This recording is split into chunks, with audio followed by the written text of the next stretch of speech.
YouTube! We're back. Yes, we are. For better or worse, I guess it depends. So it's better. It's always better.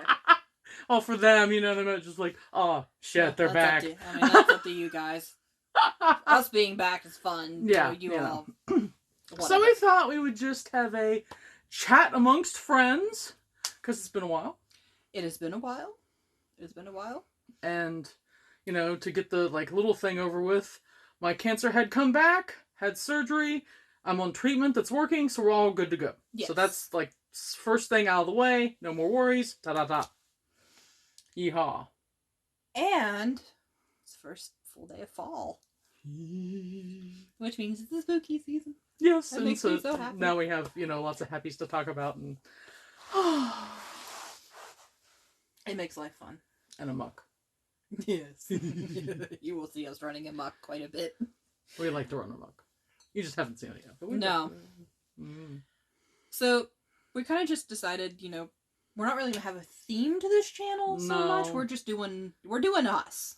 We're basically making us our niche. So if you want to continue listening to us ramble about horror movies or something random with makeup or random dragons, collectibles, ghosts, vampires, lots of vampires. That's a given with us.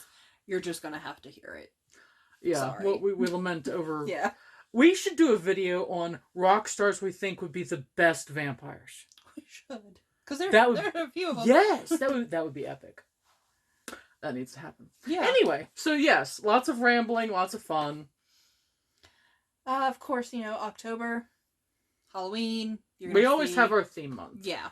This year, our October theme will be ghosts. Yes. So, a month of videos all about ghosties. And that's going to be songs, it's going to be poems, readings, it's going to be quite a bit of fun of everything. I mean, goodness knows there's tons of movies, there's books. We always do our little ghost story thing at, the last video at around Halloween anyway. Right.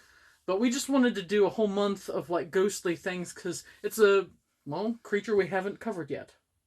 It's this big, open subject matter.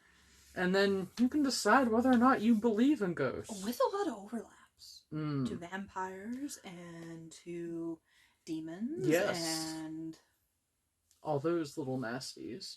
And then, of course, my incessant love of made-for-TV movies. Yes. We've been watching a lot of those. We have. That's been, the main thing. All these old made-for-TV movies. Sit down, put your 5-point harness on, and hold on. Yes. Because some of them are completely ridiculous, and some of them are actually entertaining. The most ridiculous one, I think, was my demon murder case where they had the killer mop. Yeah, that. That. So if you like cheesy movies, those are good ones. That's a good one to go with. And I kind of want to see a killer mop, in real life now. Just randomly, slam through a door. Because it would be unique and funny. Fun. I mean, how could you, explain that? Oh my god, I'm being haunted. By a mop. Being haunted by a mop. Sucks, man. Can't get any cleaning done. Well, I swear that cat stuffed animal you had gotten me with the little bat wings before surgery, I swear that it's haunted by a cat ghost. Because it does things where it acts like a cat. Every time I turn around, it's rolled over into something I'm trying to do. Or, I'll get on my bed and try and, relax, and it's rolled over into my back. And I'm it was around my cat for a while. My actual cat. Maybe Darwin possessed you. Darwin may have possessed it. I mean, his middle name is Pyewacket, which is the old name for witches' familiars. And he's already gotten himself, what do you want to call Dad in relation to Darwin? A patron? Yeah, a patron. Yeah. My dad has decided he's obsessed with Tabby's cat, Darwin. Yeah. And it's actually really entertaining because every day he asks for a Darwin update. He likes photos of Darwin. He gives Tabby hell if he doesn't think Darwin's gotten enough treats. He's a very old Siamese. Decrepit almost. He's adorable. We'll put a picture up here. But he went through, let me see, I got him, actually, I got him right before Thanksgiving, but he was. The story of Darwin is that he was found in a trash can trying to get himself some dinner, and ended up in my house. So that's how I ended up with Darwin. He was about 1 to 3 is what they estimated. I think he was closer to 1. Because he's roughly how old now, do you think? 13. So he's getting up there, and he has his crotchety moments. Oh, he does. He has his cat moments. He has his grouchy moments. But, I mean, he went through grad school with me, several moves. He's the inspiration for Isaac in my exorcism book series. He rules the roost, including telling massive Scottish deerhounds what to do. So, that's his personality. Yeah, I remember it wasn't that long ago you told me that Darwin just sauntered into the living room, and her one deerhound Finn just was laying on his little relaxing bed, not doing anything, and Darwin walked over there and started beating the crap out of Finn right in the face for no apparent reason. He walked over and smacked him. Yeah. So that's Darwin. And my dogs are very well trained, so they didn't react to it. Now, mind you, Scottish deerhounds, the cat is inside. Yeah. The cat is a pack member. That just does nothing for the cats outside. No. So if you're thinking about Scottish deerhounds ever, pay attention to that. Yeah. The Darwin situation is a unique situation. Yes. And it might have to do with Darwin himself and not necessarily the fact that he's a cat. Right. So, yeah. I wonder how Sam would have reacted to Darwin and vice versa. Sam was my iguana that I had for over 10 years. One of his nicknames was Thunder Ass because he was so big and heavy. Poor iguana. I mean to tell you, Tabby, the bad part, I started calling him Thunder Ass because he insisted on climbing on my head. Yeah. And when he died, he was 30 pounds.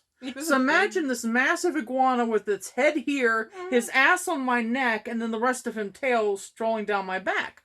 And he was roughly about 7 feet tall when he died. Mm-hmm. Or, long. And, his belly was that big around. I mean, he was a massive lizard. Yeah. And, I would have to wrestle him to get him to the vet. And one day, I was just trying, and he wouldn't move, and so I called him Thunder Ass, and it just kind of stuck. To the ghost of Sam, aka Thunder Ass, you are loved. He was also called Mucus Moo and Ujaboo.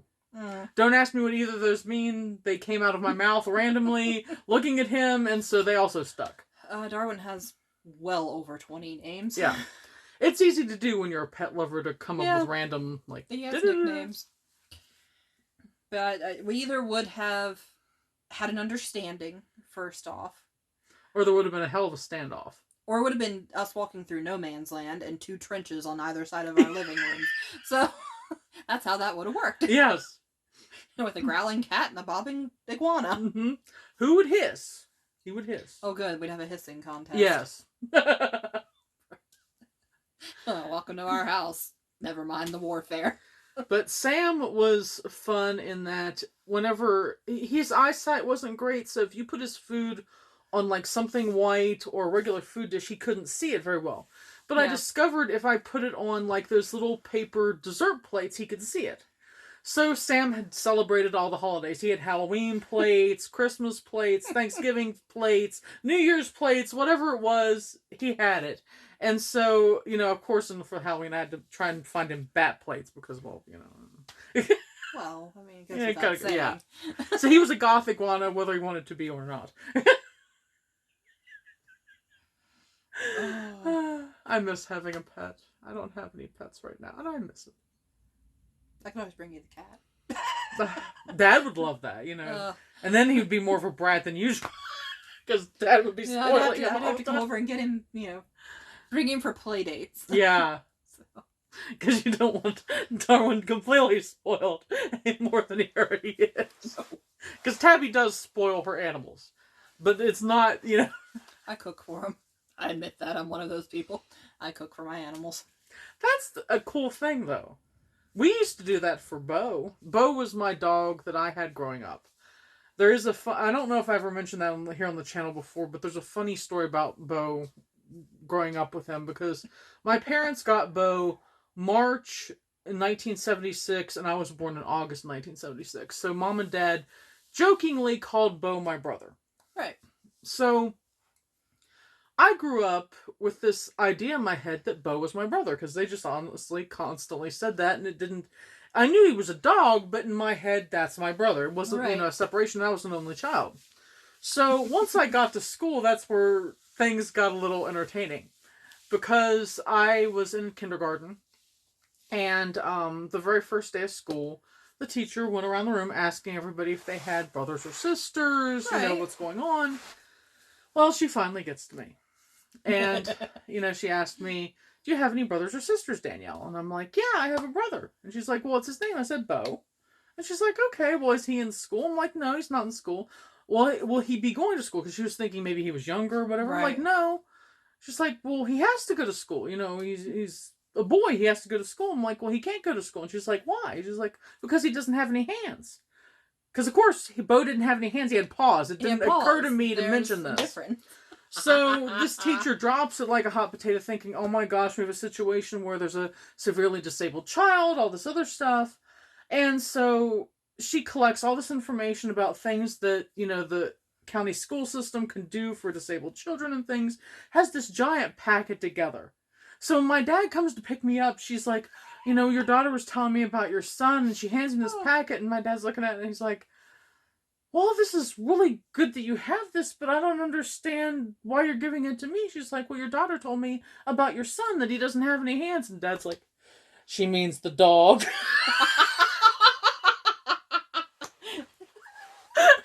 Well, he was your brother. So Bo Lou DeVore. Bo Lou DeVore. Yeah, Lou. I'm actually not sure how he got the middle name Lou.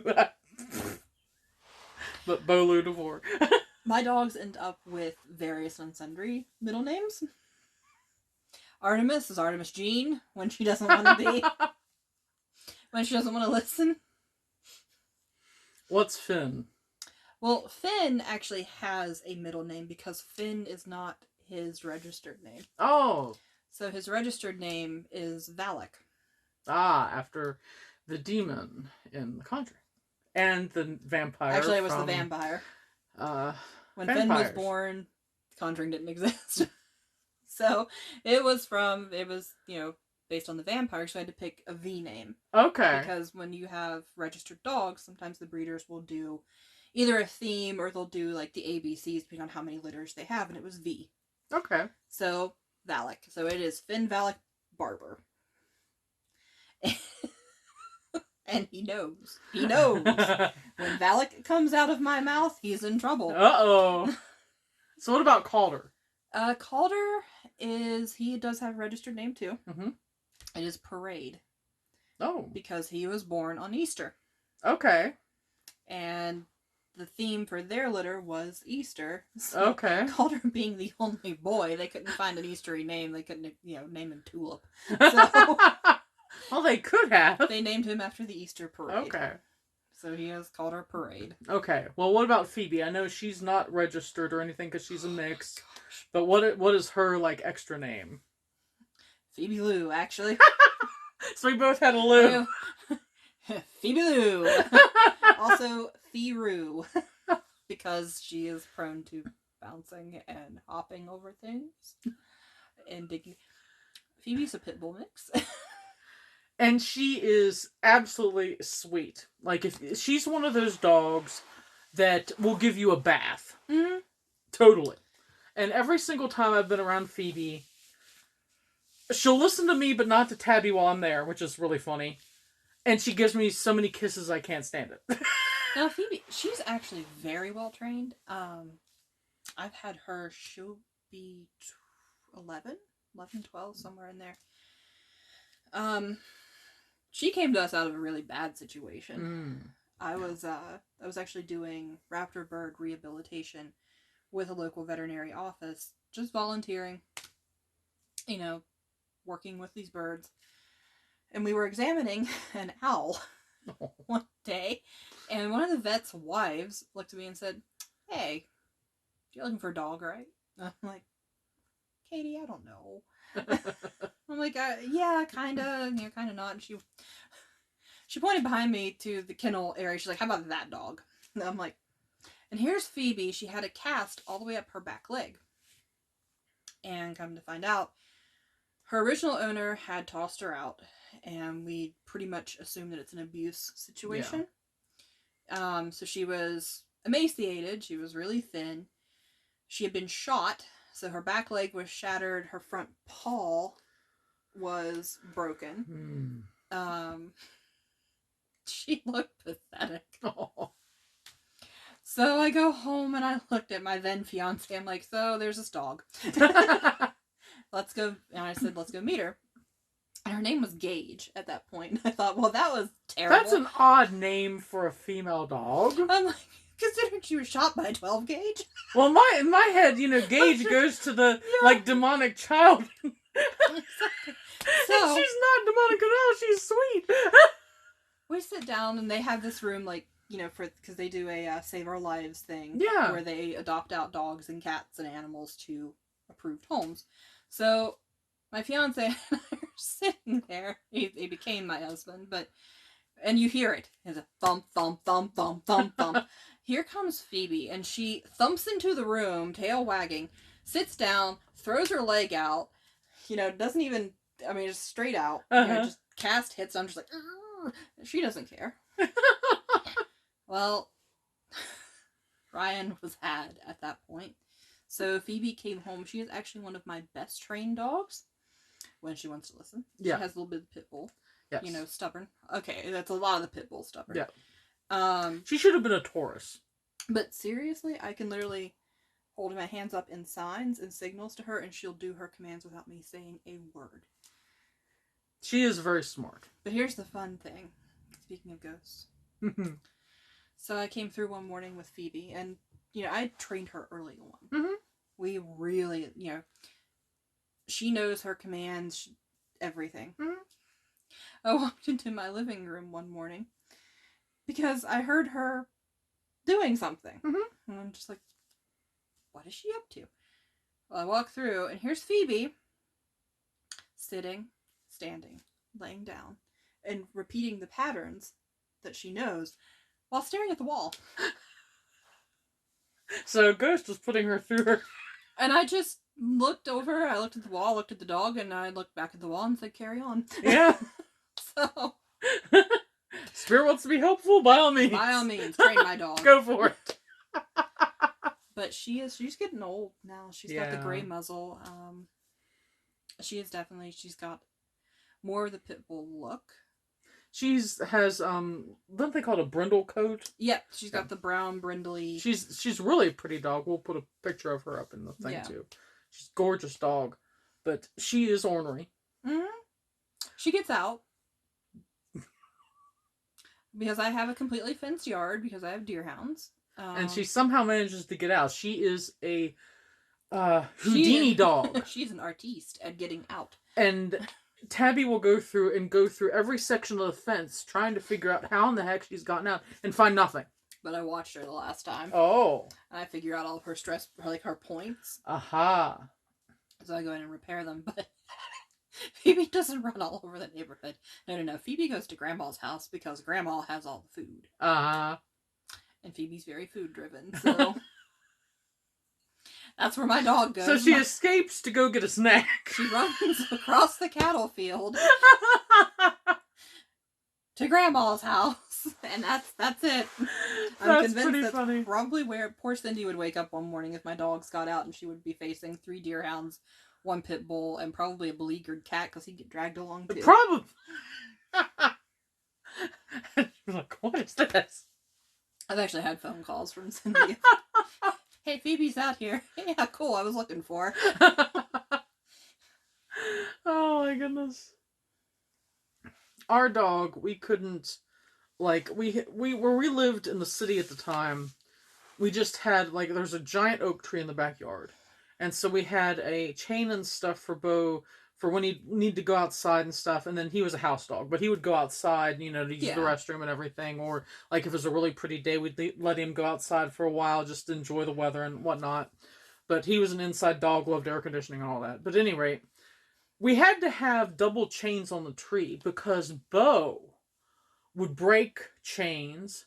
He would get out of like any of the nylon collars and stuff. And my mom figured out what he did with the chains to get them off his neck.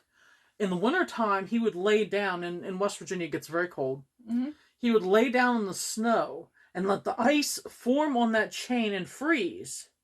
And then he could just slip it off his head and run. They're smart. Very. You underestimate how smart they are. If Artemis had thumbs, I would be screwed.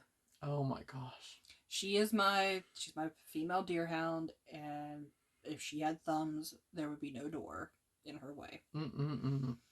Or cabinet. Or food bin. She's been your most rambunctious deerhound, hasn't she? Yeah, there's a very distinct difference between male and female deerhounds, and the males they're both very loving. Mm-hmm. The males are more prone to like, okay, mom, yeah, cool, I'll just chill out here. The females, however, have to weigh the options of whether or not they want to listen, given, what the reward is versus what the consequence is. That's a female deerhound. It sounds like what we would be like as dogs. Yeah. It's if I had a human daughter, that probably would have been my case right there. Oh my gosh. My boys never chewed anything. Like Finn used to steal shoes and put them in his bed. Mm-hmm. We called it his nest. Calder, I think he chewed like one shoe ever, and my gosh. It was a flip flop, so I can't really. No. I can't flop. It was like a Bo chewed shoes. It was $5 flop. There's a big story about Bo chewing shoes. Dad's shoes, of course. Oh, of course. So, when I was a baby, Dad still worked for the coal mines, but he decided that he was going to take an extra job, try to get some more money in the house. And Mom worked as a secretary and stuff, but he was just, wanting to get the little extra money, so there'd be extra money for Christmas and stuff. And so he took a part-time job as a security guard. And to do that, the place required them to have, like, the fancy patent leather police shoes and all that stuff. So he'd spend all the money on those darn shoes. Bo's puppy. They don't hear anything for a while. Finally they go investigate, find out where the heck Bo went. And Bo had chewed both sides out of Dad's shoes. Left the strip, chewed the toe. He made him sandals. So Dad had to quit his job because Bo destroyed his shoes. Couldn't afford to buy another pair of the darn police shoes. Oh, God. Freaking dogs. You just never know. Artemis was my challenge as a puppy. So we got her after a lot of, medical problems with me, and after, surgeries and stuff like that. So I already raised 2 deerhounds. Mm-hmm. I thought, I got this. We're cool. No, Artemis chewed holes in my wall. Yes. To this day, I don't trust her with a bed that has fluff in it. No. I don't trust her not to shred a blanket when she gets mad. Mind you, it's her blanket in her bed that she shreds, and then she lays there and looks defiant. And Why destroy your own stuff? Why did you destroy someone else? Which I don't need to give her any ideas, but... Calder, my middle male. Mm-hmm. So we go to a Scottish parade every December. Mm-hmm. And they always have the deerhounds in a section. So we're in... I take blankets. And I take beds for them, in the hotel. And I, go to Pet Friendly Hotel. They get their beds. Middle of the night, I just hear, this... And then they would get up, and I'm like, what are you doing? I never really got up. Mm-hmm. In the morning, I wake up because Calder is beside the bed, and he's giving me the look of just, Mom, wake up, Mom. Artemis stole all the beds, all the blankets in the middle of the night. The sound was her digging them out from under Calder. Oh my gosh! He didn't have anywhere to lay, except on the cold floor. Oh, poor guy. I'm like, I literally looked at him. I looked at her, and I looked back. I'm like, bitches, man. Sorry, bitches. The thing that kills me about Calder, because you've talked about it before, you call him your emo child. He is my emo child. Calder is my middle child. So he is a little bit younger than Finn. Finn was my first deerhound. Calder was my second, and we got him kind of to be playmates with Finn. And they are bonded. I mean, they are bonded pretty strongly. Calder is the complete opposite of Finn. Finn's kind of this outgoing, like, hey, how are you? Calder is this very gentle, kind of, he'll look at you a little while and like, okay, you can pet me. I want to be petted, but I'm going to be shy about it. So he is my... Except for when I walked into the house the first time. He's my emo child. And if I get the stern voice, it is Calder that apologizes first. Long before Finn. Now, does Calder apologize if he's done nothing? Yes. Oh my god. If I go in, I'm like, Finn Valak. It's Calder. It's like, Oh. I'm just like, oh my god, I can't discipline Finn without... I remember the first time I got to, because unfortunately I haven't gotten to meet Artemis yet, but when I got to meet Finn and Calder, I went over there, and Finn, outgoing and stuff, but Tabby had told me Calder is usually really hesitant. Mm-hmm. Not with me. In the house, you are fair game for licking, for being sat on.